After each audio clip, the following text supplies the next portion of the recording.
안녕하십니까. 서로이움 교육센터 박재희입니다.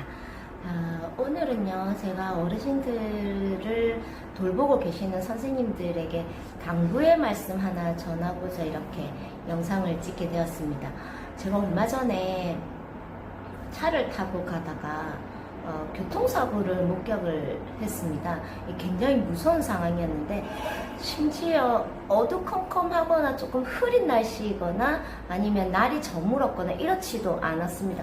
정말 대낮에 거의 시간이 12시에서 1시 넘어가는 오후 그 시간이었기 때문에 되게 환했고, 그리고 날씨도 굉장히 무더웠고요.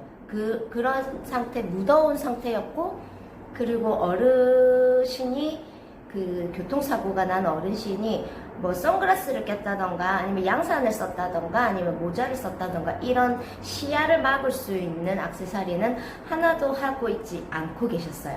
그런데 8차선 도로에서, 그것도 제 앞쪽에서 이제 사고가 났는데, 다행히 봉고라고 그러죠.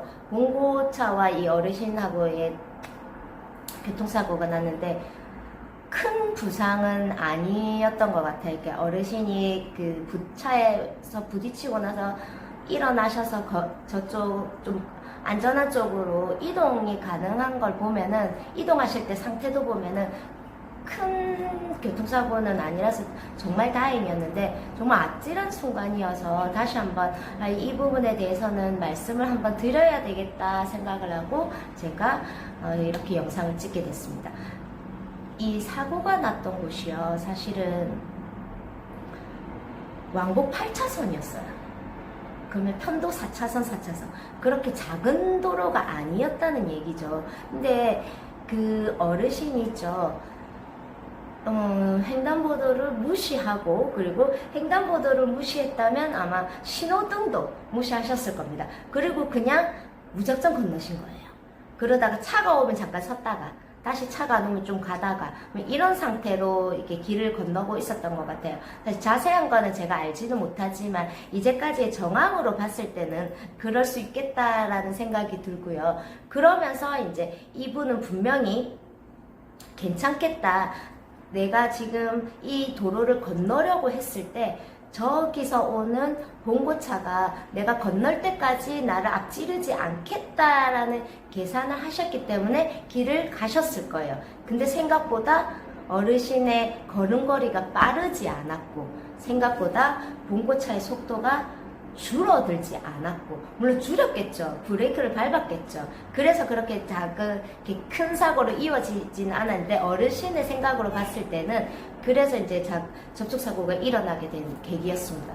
근데 우리도 잘 생각해보면요, 가끔씩 이렇게 8차선 도로에서 신호등도 없이 횡단보도도 없이 건너시는 분들은 굉장히 드문 경우기는 합니다만, 편도 1차선, 편도 2차선까지, 즉 4차선까지는 우리 어르신들이 한 번씩 이렇게 법을 생각 안 하시고 건너는 경우가 간혹 있더라고요. 물론 우리 선생님들께서 돌보고 계시는 어르신들은 절대 그렇지 않겠지만, 이렇게 거동이 불편하시거나 뭐 조금 활동하기에 불편하신 점이 있으신 어르신들은 그럴 리가 없는데, 오히려 거동이 좀 편하신 분들이 그런 실수라고 해야 될까요? 아니면 편리함? 내가 조금 편하고자 하는 그 마음이 앞서서 그런지는 모르겠는데, 그렇게 2차선, 4차선에서는 신호나 횡단보도보다는 내가 건너는 게 먼저다라고 생각하시는 어르신들이 꽤 있으신 것 같더라고요. 이거는 절대 안 된다고, 너무 위험한 일이라고 이 영상을 보시는 우리 선생님들께서 어르신들한테 한 번 더 알려주셔야 합니다. 너무 위험한 일이에요. 사실 그렇게 하면요, 어르신들이 한번 부딪혀서 상처가 난다고 하면 상처도 낫는 데까지 오래 걸리고요. 그리고 특히나 젊은 사람들도 교통사고를 하는 거는 하루 지나고 이틀 지나고 보다 1년 지나고 2년 지나고 그 후유증이 무서운 거거든요. 근데 어르신들은 젊은 사람이 느끼는 후유증보다 훨씬 더 크게 다가올 겁니다. 그리고 지금 이 코로나 시대에 혹시나 잘못돼서 뭐 병원에 입원을 하신다든지 그러면 이제는 면회도 안 되기 때문에 돌봐주실 분들도 마땅치 않으세요. 그러니까 이런저런 이유로 해서 충분히 우리 선생님들께서 어르신들에게 절대로 1차선이라도 편도 1차선 우리 집 앞에 있는 그 조그만한 그런 도로라 할지라도 차가 오면은 멈춰달라고는 꼭 일러주십시오.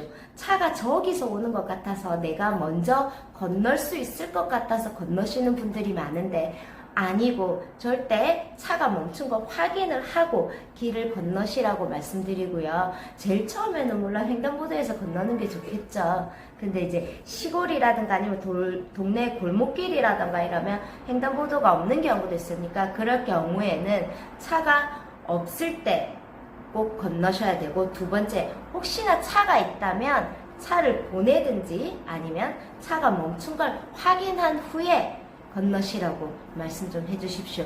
이것도 저것도 안 된다면 손을 살짝 들어서 나 지금 건넌다 라고 표시를 내주는 것도 좋은 방법이긴 합니다. 우리가 아이들에게는 아이들이 키가 작기 때문에 손을 번쩍 들라고 얘기를 하거든요. 근데 우리 어르신들 같은 경우에는 손을 이렇게 번쩍 들 것까지는 없고 살짝만 해서 표시만 해주시면 됩니다. 나 이제 건널 거니까 조금 기다려주세요 라는 의미로 손을 잠깐 들어서 멈춰달라는 신호를 하고, 나의 신호가 상대방이 다 알아들었다고 확신이 들 때만 건너시기를 꼭 추천드립니다. 정말 이건 너무 위험해서요. 다시 절대로 어르신들 그러시면 안 된다고 다시 한번 알려주시고, 이게 아무리 강조해도 지나치지 않는 거니까 제가 높아심에 또 잔소리를 하게 되네요. 우리 선생님들도 차 조심하시고요. 어르신들한테도 다시 한번 경각심을 알려주는 하루 되셨으면 좋겠습니다. 감사합니다.